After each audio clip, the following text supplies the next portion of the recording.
Recording in progress.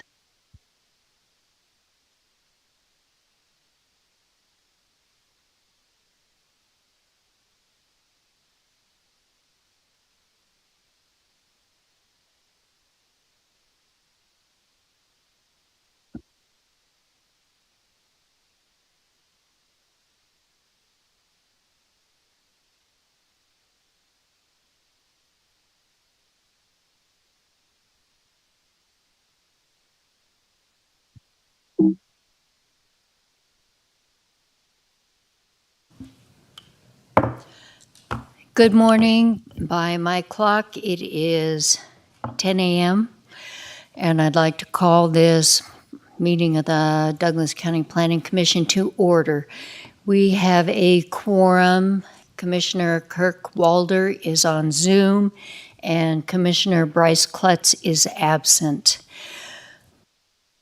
May we have the Pledge of Allegiance? Kirk, will you lead us? I pledge allegiance to the flag of the United States of America and to the republic for which it stands, one nation, under God, indivisible, with liberty and justice for all.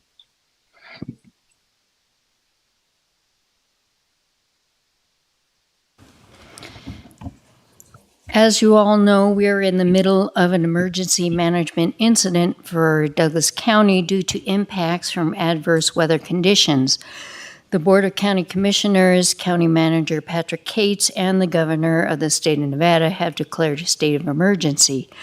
To ensure the safety of both our staff and the public who attend our meetings, the Planning Commission will be continuing this meeting to Monday, March 20th at 10 a.m. I would like to open public comment to those who are attending our meeting right now for items that are on our agenda for this regularly scheduled meeting. If you have public comment, I would like to ask you to come to the podium and sign the ledger that is there and limit your comments to 3 minutes. That way those comments for our regular agenda will be on the record in case you cannot or will not be attending the continued meeting for next week, Monday. First speaker, please.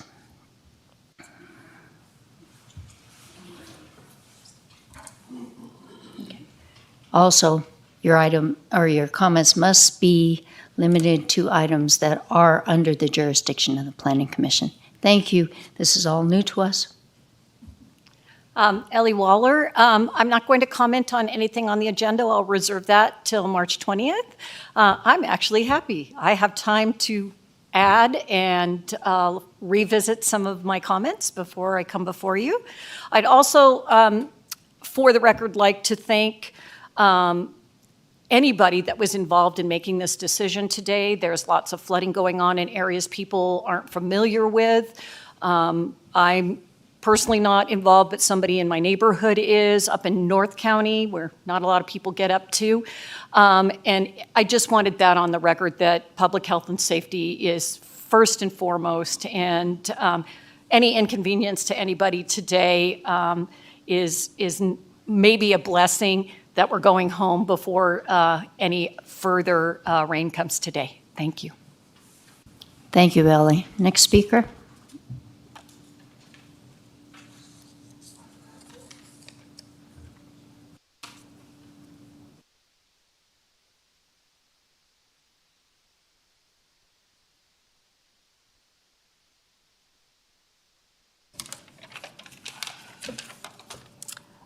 My name is Linda Dengler.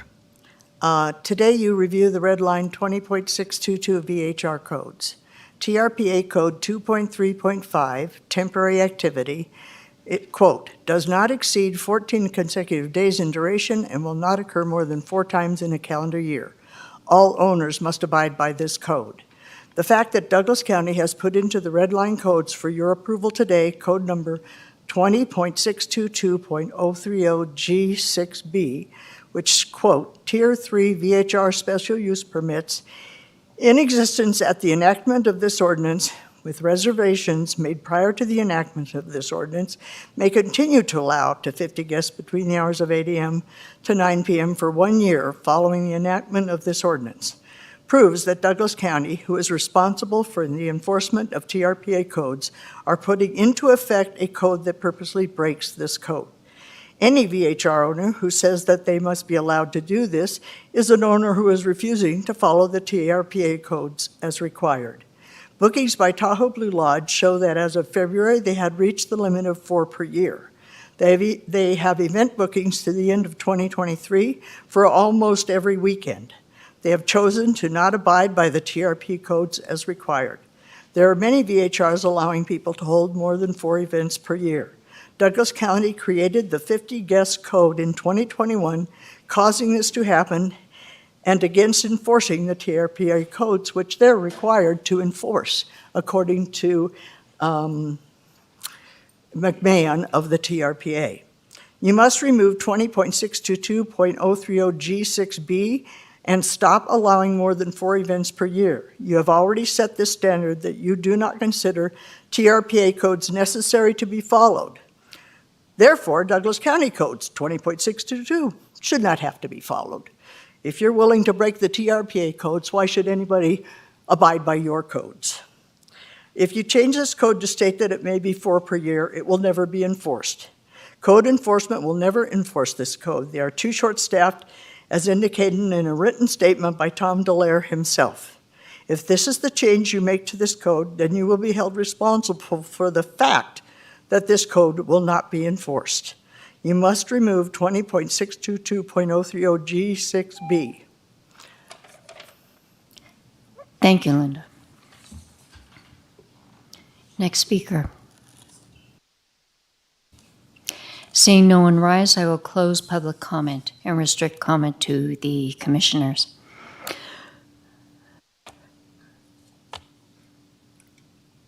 Our next, David. Yeah, the next thing is approval of the agenda.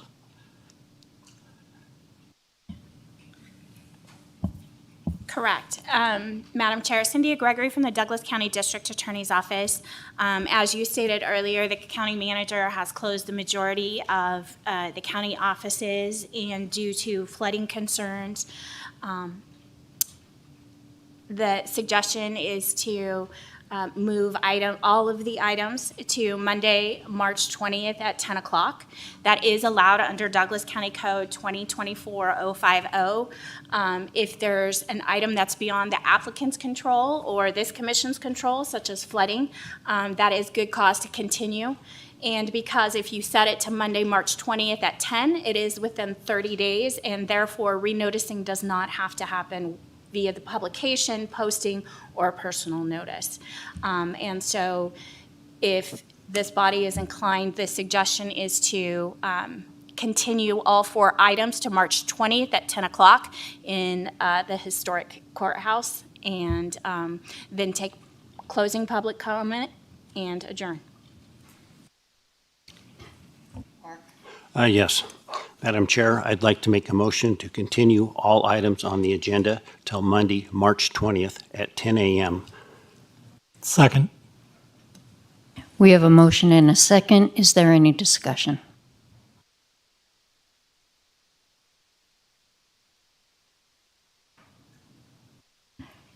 Seeing none, I will open public comment on this.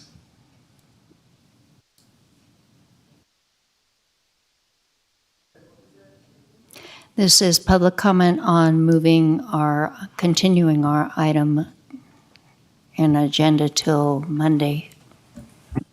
Ellie? Thank you again for continuing the meeting. I would like to suggest that staff take some extraordinary measures to notify the public that this meeting has been changed on. Next are all the venues that the county posts on their website, just so people are aware that this has been done properly and you're noticing as explained to us. Thank you. Any further public comment? Seeing none, I'll close public comment. Cynthia, would you like to respond? So Cynthia Gregory from the DA's office. So we will do the reposting of the agenda for the Monday, the March 20th. I believe there's already been a statement via the newspaper. So I think we're going to try and go above and beyond to make sure people are aware of it, because we recognize these are important items. So thank you. Thank you very much. Bring it back to the commission. Any other discussion? We have a motion and a second. All those in favor? Aye. Aye. Any closing public comment?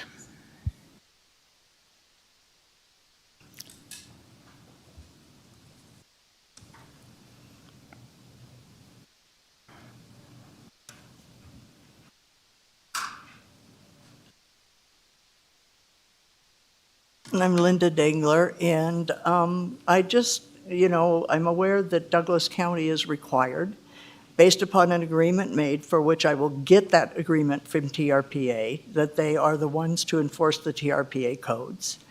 And as I see it, they do not enforce the TRPA codes.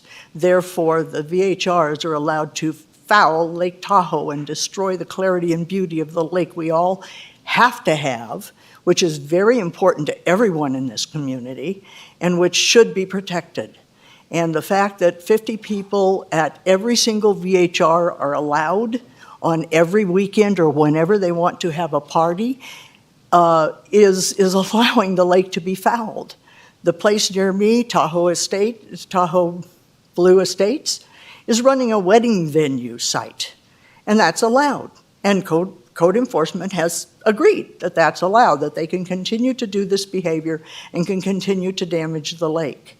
I don't see how the TRPA, how Douglas County is in any way enforcing the codes that take care of our lake and take care of our community. And, in 2021, when the 50-person thing was put into effect, and before that, when absolutely no controls were on any of the VHRs that existed whatsoever, and they did whatever they wanted, has had all these many years of destruction of the lake. Is that really what you want? Is that really what Douglas County wants, is to destroy our lake, to destroy our environment, to destroy our neighborhoods? Because that's what you're creating. And by not enforcing TRPA codes, you're even more creating that. And this has to stop. And it's very simple to get rid of this code so that 50 people at every VHR is not allowed for the next year. There are a number of VHRs that do exactly what Tahoe Blue Estates does and rents out their place for wedding parties and events right on the waterfront, all throughout the area. Birthday parties, bachelor parties, events of all sorts. And that has over these years destroyed our lake. I guarantee it. That's the reason for the TRPA codes, is to protect our lake. And I don't see Douglas County as being any part of protecting our lake. You're damaging it for money, and now you're increasing TOT taxes so you can continue to damage it for money, despite the need for all of us to have a clean and clear Lake Tahoe. Thank you.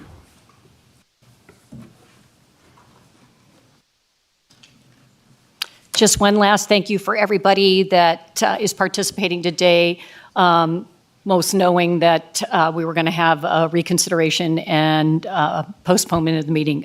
It's appreciated.